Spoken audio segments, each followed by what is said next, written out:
was gonna say me. Oh, really? I feel like I'm always getting in trouble. I don't know, I think Kaylee and I together we quite often get the giggles in the middle of a scene and everything stops and we're just crying with laughter. But we're getting away with it, that's the problem. Yeah.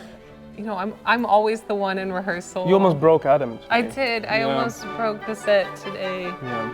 I've broken some chairs. Indeed. Also, you broke some chairs, so Yes, maybe you'll be there with me. Yeah. Rebecca. Because I would feel safe if Rebecca is her girl. That's true. I agree.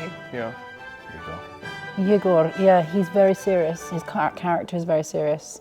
And he likes talking about his character and he's very good. He's doing all the right things. Yeah, he's the professional one. For sure, the person in the cast who's most like their character is José. Not because of character, but because he's really good, I think, as a professor and... Yes. Yeah, as our Gandalf. Yes, Gandalf!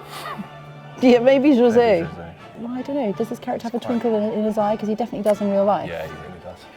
I'm not sure any of us are, we're just amazing actors.